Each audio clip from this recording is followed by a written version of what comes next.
সারা বছর মানুষের নেকি লেখে এই ডান কাদের ফেরেশতা, গুনাহ লেখে বাম কাদের ফেরেশতা। যখনই রমজানের চাঁদ ওঠে আল্লাহ তাআলা বলে ফেরেশতা ডান কাদের, এক বেটা তুমি আর লিখবা না, এই ফেরেশতা এখন আর তুমি লিখবা না, এই পুরা রমজান আমার বান্দার প্রতিটা নেকি আমি আল্লাহ লিখব, রোজার বিনিময়ে আমি দেব।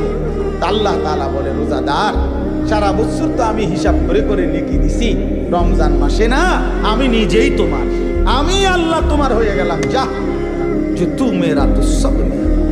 আমি রমজানে কায়দা কাইটা আল্লাহ যদি আমার হায়াত দেয়, আমি রমজানে কায়দা কাইটা দোয়া করে ইস্তেগফার করে তওবা করে আমি গুনাহ মাফ করাইয়া নেব, আর আমার আখিরাতের জন্য জান্নাতের ব্যবস্থা করা, পরকালের পুঁজি সংগ্রহ করার সর্বোচ্চ চেষ্টা করব।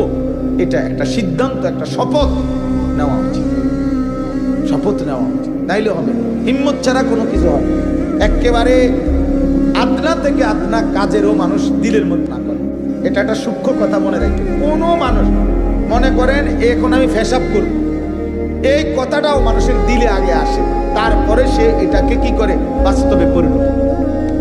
আমি এখন নাস্তা খাবো, এক কাপ চা খাবো, এই এক কাপ চা খাবো এই কথাইটা কিন্তু মানুষের দিলে আগে আসে, এরপরে হে দোকানের দিকে হাঁটা শুরু করে, ঠিক কিনা বলেন? এই প্রত্যেকটা মানুষ তার অন্তরে ছোট হোক সামান্য হোক একটা পরিকল্পনা আসে, চিন্তা আসে, এইটাকে এরপরে সে সামনে আগে বাড়ায়।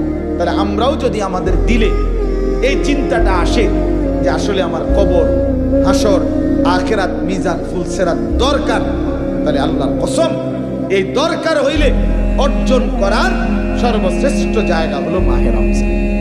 রমজান আল্লাহ তাআলা আলাদাভাবে দেখেন, কোম্পানি, দোকানদার, ব্যবসায়ী সিজনে অতিরিক্ত মাল উঠায়। সিজনে এখন কাপড় চোপড় বেচা হবে অনেক, এই জন্য ব্যবসায়ী স্বাভাবিক সারা বছরের চাইতে আরো 40 লাখ টাকার মাল বেশি উঠাইছে, আরো 30 লাখ টাকার মাল কি উঠাইছে বেশি। রব্বুল আলামিন আল্লাহ তাআলা বলতেছে, বান্দা রমজানে আমি আমার বেশি বান্দারে মাফ করি, রমজানে আমি জান্নাত বেশি দেই, রমজানে আমি জাহান্নাম থেকে মাফ বেশি করি। এজন্য এটা আমার আখিরাতের সিজন, এজন্য সারা বছরের আমলের সাথে অতিরিক্ত আরো আমল আমি এই রমজান উপলক্ষে যোগ দিলাম।